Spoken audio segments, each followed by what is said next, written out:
রাজ্য মন্ত্রিসভার মধ্যে যারা অসামান্য কাজ করছেন কয়েকজন মন্ত্রী, বিশেষ করে অগ্নিমিত্রা পল তাদের মধ্যে একজন, ডাক্তার শারদ মুখোপাধ্যায় তাদের মধ্যে আরেকজন, আরও বেশ কয়েকজন মন্ত্রী আছে। আমি সবার নামে এই মুহূর্তে আলোচনায় আনছি না, কিন্তু আজকের এই প্রতিবেদনে শোনাবো অগ্নিমিত্রা পলের ভাষণ, যিনি বিধানসভার মধ্যে বক্তব্য রাখছেন। কলকাতা পুরো বদলে যাচ্ছে তার প্রতিশ্রুতি দিচ্ছেন এবং বেশ কিছু নির্দিষ্ট কাজও শুরু করেছেন। ফেরাদ হাকিম, তিনি কলকাতার প্রাক্তন মহানাগরিক এবং পুর নগরায়ণ মন্ত্রী, তিনি প্রকাশ্যে বিধানসভার মধ্যে বলেছেন যে অগ্নিমিত্রা পল যে গতিতে কাজ করছেন আমিও হয়তো করতে পারিনি। এই স্বীকারোক্তি একটা ৭০ দিনের বয়সের একটি সরকারের পুর নগরোন্নয়ন মন্ত্রী সম্বন্ধে আমার মনে হয় অনেক কিছু রিফ্লেকশন।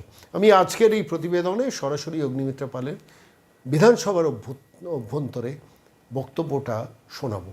প্রথমেই আমি মাননীয় মুখ্যমন্ত্রীকে ধন্যবাদ জানাই আমাকে পৌর ও নগর উন্নয়ন দপ্তরের এই দায়িত্ব দেওয়ার জন্য। ধন্যবাদ জানাই আপনাকে এবং উপস্থিত সমস্ত সম্মানীয় বিধায়কদের আমাকে পৌর ও নগর উন্নয়ন দপ্তরের বাজেট পেশ করার সুযোগ করে দেওয়ার জন্য। আমি ধন্যবাদ জানাই এই বাজেট বিতর্কে অংশগ্রহণকারী প্রত্যেক বিধায়কদের তাদের মতামত প্রদান করার জন্য। এবং আমি আপনাদের এই প্রতিশ্রুতি দিতে চাই যে আপনাদের এই মতামত, আপনাদের সাজেশন আমি অত্যন্ত গুরুত্ব সহকারে দেখব এবং আমি চাই যে আপনারা আরো বেশি করে আপনাদের সাজেশনস, আইডিয়াস, ক্রিটিসিজম অবশ্যই জানাবেন। এর আগে আমার বক্তারা যারা বলেছেন, যেহেতু সময় বেশি নেই, আমি আমাদের বিরোধী দল থেকে সম্মানীয় বিধায়ক কানাইয়ালাল আগরওয়ালজি, তিনি বলছিলেন ড্রাফট স্টাফ প্যাটার্নের কথা। এখানে the ongoing draft staff pattern for municipal employee has been made in 1995. A draft staff pattern has been proposed and presently under review of the finance department and will be finalized after a study will be made on human resources. থেকে এই বছর প্রায় অতিরিক্ত 800 কোটি টাকা পাওয়ার সিদ্ধান্ত নেওয়া হয়েছে। আপনি বিল্ডিং এর কথাও বলেছেন, ডিলাপিডেটেড বিল্ডিং, কিন্তু সম্মানীয় বিধায়ককে বলবো যে জাভেদ খান স্যার তিনি বলেছেন ক্যাপিটাল আউটলে কমে যাওয়ার কথা। উত্তরে বলি, মনে রাখতে হবে এখন ডাবল ইঞ্জিন সরকার চলছে। আগের সরকার কেন্দ্রীয় সরকারের প্রকল্পে অংশগ্রহণ করতো না, কিন্তু আমরা প্রতিটি প্রকল্পে অংশগ্রহণ করছি। ফলে ক্যাপিটাল ইনফ্লো আর একটা সোর্স থেকেও হচ্ছে, ফলে ওভারঅল ক্যাপিটাল আউটলে বাড়বে ছাড়া কমবে না। এই প্রসঙ্গে বলি, আরবান ইনফ্রাস্ট্রাকচার ডেভেলপমেন্ট ফান্ড থেকে এই বছর প্রায় অতিরিক্ত 800 কোটি টাকা পাওয়ার সিদ্ধান্ত নেওয়া হয়েছে। আপনি বিল্ডিং এর কথাও বলেছেন, ডিলাপিডেটেড বিল্ডিং, কিন্তু সম্মানীয় বিধায়ককে বলবো যে মুখ্যমন্ত্রী অত্যন্ত কনসার্ন, কিন্তু কারণ সেই বিল্ডিং এর প্ল্যানের পারমিশন আপনাদের সরকারের সময় হয়েছিল এবং সব থেকে বেশি বিল্ডিং বোধহয় ভেঙে পড়ছে বা গন্ডগোল আপনার বিধানসভায়। I am very sorry to say. Paschimbanga নগর প্রশাসনের ইতিহাসে এক গুরুত্বপূর্ণ সময় আমরা এই বাজেট পেশ করছি। একটি নতুন সরকার জনগণের সুস্পষ্ট রায়ে দায়িত্ব গ্রহণ করেছে। রাজ্যের মানুষ শুধু নতুন প্রকল্প চান না, তারা স্বচ্ছ প্রশাসন, দ্রুত কাজ এবং জবাবদিহিতাও চান। আমাদের সরকারের দৃঢ় বিশ্বাস জনগণের প্রতি, তাই এই বাজেটের লক্ষ্য শুধু অর্থ বরাদ্দ নয়, সুশাসন, স্বচ্ছতা, জবাবদিহিতা, অ্যাকাউন্টেবিলিটি এবং দৃশ্যমান। আমরা নতুন মিউনিসিপ্যালিটি করব, আমাদের সংকল্পপত্রে ছিল, আমরা 9টি নতুন মিউনিসিপ্যালিটি করেছি। মাননীয় স্পিকার স্যার, আমরা জানি যে কোনো শুরুরও একটা শুরু আছে। আমরা কোন অবস্থায় দাঁড়িয়ে শুরু করেছি তা আপনাদের এবং প্রেসের বন্ধুদের মাধ্যমে বাংলার জনসাধারণের জানা প্রয়োজন। পানীয় জল দিয়েই শুরু করি। পানীয় জলের সমস্যা সারা পশ্চিমবঙ্গ জুড়ে, এবং আপনারা জানেন যে আমি বিভিন্ন জায়গায়, আমার প্রাক্তন মন্ত্রীও স্বীকার করেছেন যে আমি সকাল থেকে রাত অব্দি মানুষের সঙ্গে যোগাযোগ রাখার চেষ্টা করি, জানার চেষ্টা করছি, কিন্তু যেখানেই যাচ্ছি সেখানেই তারা বলছে জলের সমস্যা, অনেক রকম সমস্যা। একটা হচ্ছে বাড়িতে পাইপই বসেনি, কোনো জায়গায় পাইপ বসেছে, পাইপের যা ডায়ামিটার হবার কথা সেই ডায়ামিটার হয়নি, ছোট ডায়ামিটার হয়েছে, সেখানেও বোধহয় টাকা পয়সার কোনো লেনদেন হয়েছে। কোনো জায়গায় জল আসছে কিন্তু সেখানে এত নোংরা জল যে তারা বলছে দিদি পাড়ার যে টেপাকল আছে সেখান থেকেই খাওয়ার জল নিয়ে আসি আর বাড়িতে কুটু মেলে জল কিনে আনি। শুনলে অবাক হয়ে যাবেন, অমৃত 1 এবং 2 প্রকল্পে যেখানে হাজার হাজার কোটি টাকা খরচ হয়েছে সেখানে এখনো প্রায় 25 লক্ষ বাড়িতে জলের সংযোগই দেওয়া হয়নি। জল পড়ছে কিনা, সেই জল খাওয়া যায় কিনা সে তো পরের কথা। মোদীজি 2014 সালে স্বচ্ছ ভারত মিশন প্রকল্প শুরু করেন। মূল লক্ষ্য ছিল শহরগুলিকে বর্জ্যমুক্ত করে নাগরিকদের জন্য সুস্থ পরিবেশ তৈরি করা।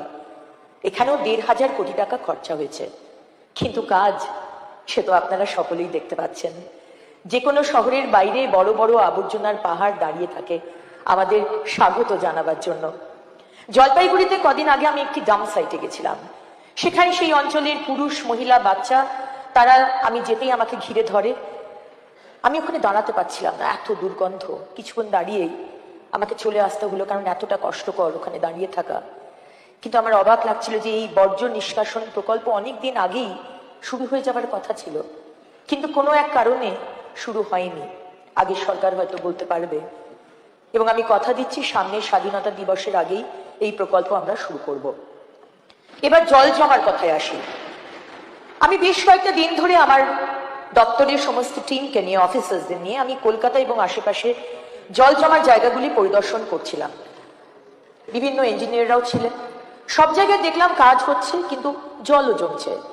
এখানে ওখানে গর্ত খোঁড়া রয়েছে, দিনের পর দিন পড়ে রয়েছে, তাতে জল জমছে, মশা জন্মাচ্ছে, ডেঙ্গি ছড়াচ্ছে। একটি সামগ্রিক অপরিকল্পিত ব্যবস্থা। 15 বছর ক্ষমতায় থাকার পরও একটা সুনির্দিষ্ট নিকাশি ব্যবস্থা করে উঠতে পারলেন না কেন, আমি আগের সরকারের সম্মানীয় বিধায়কদের কাছে প্রশ্ন রাখতে চাই। একই অবস্থা রাজ্যের সব শহরে। একটু বৃষ্টি হলেই জল জমে যাচ্ছে, অথচ শুধু কলকাতার নিকাশি ব্যবস্থা উন্নয়নের জন্য গত 1 দশকে প্রায় 5,000 কোটি টাকা খরচা হয়েছে। আমি মাননীয় অধ্যক্ষ মহোদয় আপনার মাধ্যমে আমার প্রাক্তন মন্ত্রীকে জিজ্ঞেস করতে চাই, কোথায় গেল এই টাকাগুলো? নর্দমা মেয়ে, গঙ্গা বেয়ে, বঙ্গোপসাগর হয়ে কোন দ্বীপে চলে গেল আমরা একটু জানতে চাই। আপনারা আগের সরকার সাদা নীল রং করেছেন সারা শহর, সারা রাজ্যটাকে সুন্দর দেখাবার জন্য, কিন্তু যে পরিকাঠামো, কঙ্কাল পরিকাঠামো বেরিয়ে গেছে, যেখানে মানুষ পরিষেবা পায় না, জল পায় না, লেগাসি ওয়েস্ট পাহাড় প্রমাণ দাঁড়িয়ে রয়েছে, সেগুলো ঢাকতে পারেননি। আর আপনারা ঠিক বর্ষাকাল শুরু হওয়ার আগেই, যেই আমরা সরকারে এলাম, অমনি আগের সরকারের কাউন্সিলররা তারা পদত্যাগ করে চলে গেলেন, এবং যারা থাকলেন তারা কোনোদিন অফিসে আসেন না। কিরকম ইরেসপন্সিবল অ্যাটিটিউড, আমি সেটাই সামনে তুলে ধরতে চাই। এই 2.5 মাসে তাৎক্ষণিক কিছু ব্যবস্থা আমরা গ্রহণ করেছি, কিছুটা উন্নতি হয়েছে। আশা করছি পরের বর্ষার আগে এই কাজগুলি শেষ হবে। কলকাতা রাজ্যের রাজধানী, দেশের অন্যতম প্রধান মেট্রোপলিস। কলকাতাকে সুন্দর করতে হবে, এই ব্যাপারে আমাদের কোনো দ্বিমত নেই। আগের সরকারের মাননীয় মন্ত্রী একই সঙ্গে কলকাতার মেয়রও ছিলেন। উনি গোটা রাজ্যের কথা ভাবতেন, কিন্তু ফান্ড বরাদ্দের সময় শুধু কলকাতার কথাটাই ওনার মাথায় আসতো। রাজ্যের উন্নয়ন বাজেটের 50%-এরও বেশি শুধু কলকাতাকে দেওয়া হয়েছে। উত্তরবঙ্গ রাজ্যের পশ্চিম প্রান্তে অনেক মিউনিসিপ্যালিটি আছে যেখানে সামান্য অর্থ প্রদান করা হয়নি, অথচ আমাদের দপ্তরের সব মিউনিসিপ্যালিটিকে অর্থ প্রদান করার একটি সুন্দর ব্যবস্থাপনা আছে, যেখানে পৌরসভার আয়তন, জনসংখ্যার উপর ভিত্তি করে বাজেট বরাদ্দের একটা সিলিং করে দেওয়া আছে। তা সত্ত্বেও শুধুমাত্র প্রভাবশালী মন্ত্রী নেতাদের পৌরসভাতেই বাজেট বরাদ্দ হয়েছে। কেন? এই ব্যবস্থা কিন্তু আর চলবে না। কি অবস্থায় ইউডিএম এর দপ্তর আমরা পেয়েছি তা আপাতত এখানেই শেষ করি, তা না হলে আমরা কি কি করতে চাই সেটা বলা হবে না। পরিচ্ছন্ন শহর ও স্বচ্ছ ভারত মিশন নগর। পরিচ্ছন্নতা বর্তমান সরকারের সর্বোচ্চ অগ্রাধিকারগুলির একটি।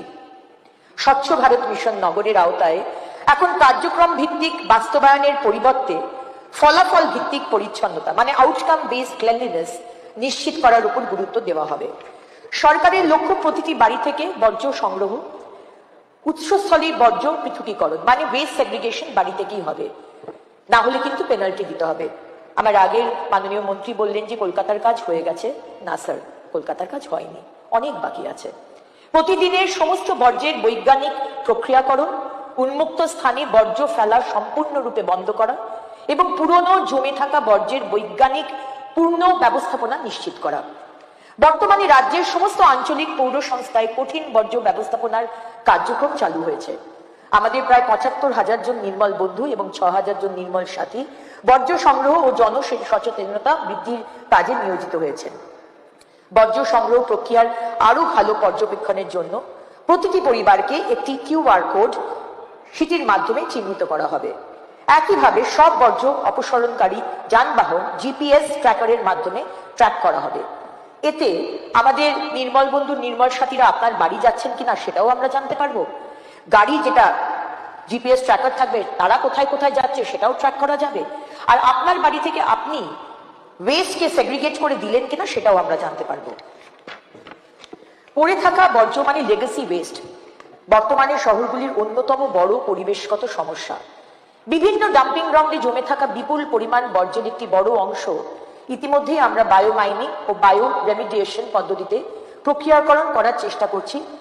10 দিনের মধ্যে আমরা টেন্ডার রাখছি এবং 1 বছরের মধ্যে সমস্ত পশ্চিমবঙ্গ থেকে এই যে লেগেসি ওয়েস্ট, এই যে পাহাড় প্রমাণ ওয়েস্ট পড়ে রয়েছে প্রত্যেকটা জায়গায়, সেগুলো কিন্তু আমরা সরিয়ে দেব, আপনাদের এই প্রমিস করছি। এছাড়া পরিচ্ছন্নতা সংক্রান্ত অভিযোগ গ্রহণের জন্য আমরা একটি মোবাইল অ্যাপ তৈরি করেছি, তার নাম স্বচ্ছ।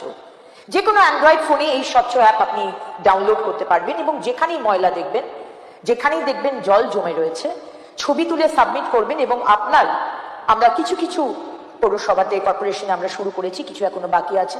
আশা করি বাই 31 জুলাই আমরা প্যান বেঙ্গল এই অ্যাপটি আনতে পারবো এবং 2 ঘন্টার মধ্যে আপনার যে পৌরসভা সেখান থেকে টিম এসে সেই আবর্জনা তারা পরিষ্কার করে দেবে। আপনাদের সাথে রেগুলার যাতে আমরা যোগাযোগ রাখতে পারি, আপনাদের কোনো সমস্যা আমাদের কাছে পৌঁছতে যেন কোনো দেরি না হয়, অসুবিধা না হয়, সরকার আপনাদের কাছে, তাই জন্য আমরা একটি কার্যক্রম শুরু করেছি মুখোমুখি। সপ্তাহে 3 দিন, মঙ্গলবার, বৃহস্পতিবার, শনিবার, এক দিন এক একটি কর্পোরেশনকে নিয়ে এবং তারপরে পৌরসভা নিয়ে আপনার যে সমস্যা সেইটার সমস্যা আমরা শুনবো, আমি নিজে সেখানে উপস্থিত থাকবো। আমরা আরেকটি কার্যক্রম নিচ্ছি, সেটা হচ্ছে মন্দির ও বাজারে যে ব্যবহৃত ফুল, আমরা দেখি প্রচুর ফুল আমরা ভগবানকে দিই এবং সেই ফুলগুলো নষ্ট হয়, তারপরে সেটা ফেলে দেওয়া হয়। সেইখান থেকে সেই ফুল থেকে আমরা ধূপকাঠি এবং আবির, আমরা দোলের সময় যে আবির মাখি সেই আবির আমরা তৈরি করার চেষ্টা করছি। এতে কি হবে, বর্জ্য কমবে এবং মহিলা স্বনির্ভর গোষ্ঠীগুলোর জন্য কর্মসংস্থানের সুযোগ সৃষ্টি হবে। একইভাবে আমাদের সরকার যে কোনো জলাশয় থেকে 50%, only 50%, not 100% কচুরিপানা সংগ্রহ করে তা হস্তশিল্প, কাগজ, কম্পোস্ট ইত্যাদি পরিবেশ বান্ধব পণ্যের পূর্ণ ব্যবহারের উদ্যোগ নেব। 50% বললাম কারণ কি পুকুরে 50% এই ওয়াটার হায়াসিন কচুরিপানা থাকা দরকার, কারণ জলের যে অক্সিজেন সেটা কচুরিপানা মেনটেন করে। এভাবে আমরা একটি পরিবেশগত চ্যালেঞ্জকে অর্থনৈতিক সুযোগে পরিণত করতে পারবো। সলিড ওয়েস্ট ম্যানেজমেন্ট রুলস 2016 অনুযায়ী সবচেয়ে গুরুত্বপূর্ণ বিষয় হলো প্লাস্টিক রিসাইক্লিং। এর জন্য আমরা অনেকগুলো কাজ করার চিন্তা ভাবনা করছি। আমরা বিভিন্ন বাজারে এবং পৌরসভায় কাপড়ের ব্যাগ ভেন্ডিং মেশিন এবং 1 টাকার বায়োডিগ্রেডেবল মেশিন, যেটা ভুট্টা এবং আনারস দিয়ে তৈরি হয়, আমরা সেই মেশিন বসাবো। বাড়ি থেকে কেউ প্লাস্টিক বোতল এনে এই মেশিনে দিলে বিনামূল্যে একটি ব্যাগ আপনি পেয়ে যাবেন, আপনাকে টাকা দিতে হবে না। কোনো কোনো জায়গায় হয়তো প্লাস্টিক বোতল না আনলেও হয়তো 1 টাকা 2 টাকার বিনিময়ে এই বাজার থেকে আপনি ব্যাগ পেয়ে যাবেন এই ভেন্ডিং মেশিন থেকে। এবারে এই যে প্লাস্টিক বটলটি জমা করলো তার ছিপি ও অন্যান্য অংশ আলাদা করে জমা হবে। শুধু বোতলটি মেশিনের ছোট ছোট অংশ কেটে প্লাস্টিক রিমোল্ডিং মেশিনের মাধ্যমে গলিয়ে ফার্নিচার ইত্যাদি তৈরি হবে। এছাড়াও এই প্লাস্টিক রাস্তা তৈরির বিটুমেনের সাথে মিশিয়ে এবং পেভার ব্লক করতে এটি সাহায্য করে এবং গার্মেন্ট ইন্ডাস্ট্রিতেও কিন্তু এই প্লাস্টিক ব্যবহার হচ্ছে। এর মাধ্যমে আমরা একটি সার্কুলার অর্থনীতি তৈরি করতে পারবো, যার মাধ্যমে সমাজের পিছিয়ে পড়া অংশ, সেলফ হেল্প গ্রুপের মহিলারা ও অর্থনৈতিক কর্মকাণ্ডে অংশগ্রহণ করতে পারবেন এবং পরিবেশ সুন্দর হবে। স্যানিটেশন এবং ব্যবহৃত জলের ব্যবস্থাপনা, নগরবাসী সকলের জন্য নিরাপদ স্যানিটেশন ব্যবস্থা নিশ্চিত করতে সরকার প্রতিশ্রুতিবদ্ধ। এই লক্ষ্য পূরণে সারা রাজ্যে individual toilet, community toilet, public toilet এবং অ্যাসপিরেশনাল টয়লেট টুরিস্ট স্পটে আমরা বানাবো। বর্তমানে কমিউনিটি ও পাবলিক টয়লেট প্রকল্পগুলির অধিকাংশই মার্চ 2027-এর মধ্যে সম্পন্ন করার লক্ষ্যে নির্ধারণ করা হয়েছে। যেসব জায়গা অত্যন্ত বিজি রোড, যেরকম হাট, বাজার, বাস স্ট্যান্ড, সেখানে দুবার করে, এক তো সকালে ঝাঁট দেওয়াই হয়, দুপুরবেলা এবং রাত্রিবেলায় দুবার করে, এক্সট্রা দুবার করে ঝাঁট দেওয়া হবে। সামগ্রিক পরিচ্ছন্নতা বজায় রাখার জন্য প্রতিটি পরিবার এবং দোকানদারকে তাদের বাড়ি বা দোকানের সামনে স্থান পরিষ্কার রাখার জন্য উৎসাহিত করা হবে। বিপরীত পাশের খালি জায়গায় মালিকেও, আপনার হয়তো কোনো খালি জমি আপনি রেখেছেন, সেখানে আপনি কিছু বানাচ্ছেন না, সেই জায়গাটাও কিন্তু আপনাকেই পরিষ্কার রাখতে হবে, এবং পরিষ্কার না রাখলে সেখানে কিন্তু আমরা পেনাল্টি শুরু করব। 1 সেপ্টেম্বর থেকে আমরা পেনাল্টি জারি করছি। রাস্তায় ইউরিনেট করা, থুতু ফেলা, প্লাস্টিক প্যাকেট ইউজ করা বা লিটার করা, তার জন্য পেনাল্টি শুরু হচ্ছে। আজকে যে ব্যবহৃত জল, সেই জল যাতে ঠিক মতো ইউজ করা যায় তার জন্য Suarez treatment plant, faecal sludge treatment plant এবং ইন্টারসেপশন ও ডাইভার্সন ড্রেন আমরা বানানোর প্ল্যান করছি। একইভাবে বৃষ্টির জল সংরক্ষণেও উৎসাহিত করতে হবে। স্যার, আমি আরো 5-7 মিনিট আপনার কাছে একটু চেয়ে নেব। রেইন ওয়াটার হার্ভেস্টিং এবং রেইন ওয়াটার রিচার্জিং, প্রত্যেকটা বাড়ির মাথায় আমরা একটি খোলা জায়গা রাখবো, যেখানে যে রেইন ওয়াটার, বৃষ্টির জল, আমরা সেটাকে জমাবো এবং সেই জলটা দিয়ে কাপড় কাচা এবং বাথরুমে আমরা ইউজ করবো। মাননীয় সদস্য, আপনার সময় শেষ হয়ে গেছে। স্যার 5 মিনিট, আর কয়েকটা বিশেষ কথা বলার ছিল, অনেকগুলো স্যার আপনার কাছে অনেকগুলো বিষয় যেটা দপ্তর করতে চাইছে, সেটা আমাকে 5 মিনিট দিন স্যার, 5 মিনিট। এবং ওয়াটার হার্ভেস্টিং এর জন্য এই জলটি ইউজ করা হবে। সাফাই কর্মচারীদের কথা কেউ কোনোদিন ভাবেনি, তাদের জন্য আমরা এনেছি স্বচ্ছ কবচ, তাদের জন্য স্বাস্থ্য বীমা হবে, নিয়মিত স্বাস্থ্য পরীক্ষা, কিন্তু তার সাথে সাথেই তাদের গ্লাভস, গামবুট, রেইনকোট প্রভৃতি জিনিস তাদেরকে দেওয়া হবে। আজকে ভারত সরকারের একটি নতুন ফান্ড হলো আরবান চ্যালেঞ্জ ফান্ড। সেখান থেকে আমরা বিভিন্ন জায়গায় বিভিন্ন রেভিনিউ জেনারেটিং পার্কিং স্পেস আমরা তৈরি করার প্ল্যান করছি। UIDF urban infrastructure development fund থেকে আমরা কলকাতার রিং রোড একটি বানাবার প্রকল্প নিচ্ছি। এই বছর কলকাতা কর্পোরেশনের পলতা জল প্রকল্পে 100 কোটি টাকা ব্যয় করে 20 মেগাওয়াটের সৌর বিদ্যুৎ প্রকল্প আমরা শুরু করছি। আমরা হিল টাউন ডেভেলপমেন্টের জন্য দার্জিলিং, কার্শিয়াং, কালিম্পং, মিরিক এবং শিলিগুড়িকে ভেবেছি, এবং স্মার্ট সিটির জন্য কুচবিহার, আসানসোল, দুর্গাপুর, তমলুক এবং নবদ্বীপকে আমরা চুজ করেছি। শহরে উন্নয়ন, সবুজ ও নীল পরিসর বাড়ানোর জন্য আমাদের রাস্তাতে যে ডিভাইডার আছে, সেই ডিভাইডার গুলো আমাদের সরকারের ফান্ড এবং CSR দিয়ে আমরা নতুন ভাবে সেগুলোকে সবুজায়ন করার কথা ভেবেছি, যেখানে ডিজাইন আমরা দিয়ে দেবো এবং কোম্পানিজরা তারা অ্যাডভার্টাইজমেন্ট করার জন্য সেই জায়গাটি তারা পাবেন। কোনো গাছ যদি বৃষ্টিতে পড়ে যায়, তাহলে সেই গাছটিকে না কেটে এমন একটি যন্ত্র আছে যে গাছটিকে তুলে নিয়ে অন্য জায়গায় লাগাতে পারে, আমরা সেই ব্যবস্থার দিকেও আমরা দেখছি। আজকে শহরের ক্লাইমেট সাস্টেইনেবিলিটি বাড়ানোর জন্য সমস্ত মিউনিসিপ্যাল ভবনে আমাদের দপ্তর থেকেই শুরু করছি, সোলার পাওয়ার প্ল্যান্ট আমরা বসাবো। মা আহার প্রকল্পটি আমাদের সরকার নতুন ভাবে তৈরি করছে। আগে নাগরিক 5 টাকা দিত এবং সরকার দিত 5 টাকা, এখানে 3 টাইমস বাড়িয়ে সেটাকে এখন 15 টাকা করা হয়েছে, এবং সেখানে সপ্তাহে ডিম, মাছ এবং ভেজিটেরিয়ান খাবার সেটা ব্যবস্থা করা হয়েছে, অলরেডি চলছে। আমরা মা আহারকে এমন ভাবে ডিজাইন করতে চাই যেখানে বসে খাবার জায়গা নেই, এখন আমরা করবো একটা রেস্টুরেন্টের মতো, যেখানে আমি, আপনি, আমরা সবাই গিয়ে সেখানে বসে খেতে পারবো। আমরা কথায় কথা বলি, দানে দানে মে লিখা হয় খানে ওয়ালে কা নাম। অনেক জায়গায় আমরা দেখি রেস্টুরেন্ট, হোটেল থেকে খাবার নষ্ট হয়, এটাও খাবার নয়। সেই নষ্ট হওয়া খাবার আমরা নেব, আমাদের দপ্তর থেকে, মিউনিসিপ্যালিটি থেকে গাড়ি যাবে, একটি কোল্ড স্টোরেজ হবে, সেই কোল্ড স্টোরেজে সেই খাবারগুলো রাখা হবে এবং সকালবেলায় সেই খাবারগুলি গরম করে আন্ডার প্রিভিলেজ যারা রয়েছে তাদের কাছে আমরা এই খাবার পৌঁছে দেব।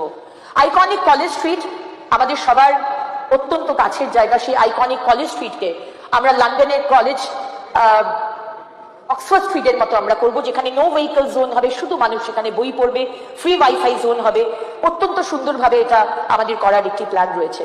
হুগলির দুধারে রিভারফ্রন্ট ডেভেলপমেন্টের জন্য প্রকল্প নেওয়া হয়েছে, সেখানে প্রমেনেড থাকবে, বাগান থাকবে, পায়ে চলা, সাইকেল চলার পথ থাকবে, তার সাথে সাথে ওপেন থিয়েটার থাকবে এবং ফুলের মার্কেটও থাকবে।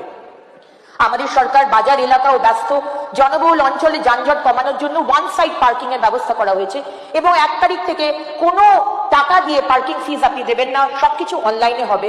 এবং এর আগেও একজন সম্মানীয় বিধায়ক আমাকে বলেছেন, বোধহয় সুদীপ বাবু আমাকে বলেছিলেন যে প্ল্যানিং, শুধু প্ল্যানিং নয়, এভরিথিং উইল বি অনলাইন, সবকিছু ট্রান্সপারেন্ট হবে এবং অনলাইন একটি ড্যাশবোর্ডে সবাই দেখতে পাবে, এরকম একটি সিস্টেম করা হচ্ছে।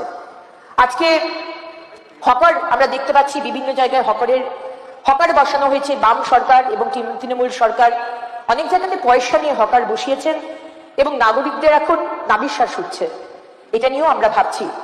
আজকে আমার দপ্তর থেকে যে বরাদ্দ দেওয়া হলো, ডেভেলপমেন্ট অফ মিউনিসিপ্যাল এরিয়া খাতে 600 কোটি, বেসিক মিনিমাম সার্ভিস খাতে 75 কোটি, পানীয় জল সরবরাহ খাতে 150 কোটি, গ্রিন সিটি মিশন খাতে 150 কোটি, আরবান এমপ্লয়মেন্ট খাতে 800 কোটি, ষষ্ঠ রাজ্য অর্থ কমিশন 1000 কোটি বাজেট বরাদ্দ করার প্রস্তাব রাখছি। মাননীয় স্পিকার স্যার, এই বাজেট শুধু অর্থ বরাদ্দের বাজেট নয়, এটি সুশাসন, স্বচ্ছতা, জবাবদিহিতা এবং মানুষের আস্থা পুনর্গঠনের বাজেট।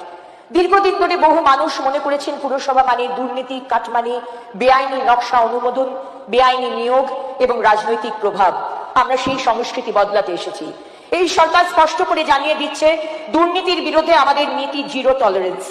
যেখানে প্রকল্পের অর্থ লুট হয়েছে, যেখানে জনগণের টাকা অপব্যবহার হয়েছে, যেখানে বেআইনি কাজ হয়েছে, সেখানে নিরপেক্ষ তদন্ত হবে, কেউ আইনের ঊর্ধ্বে নয়।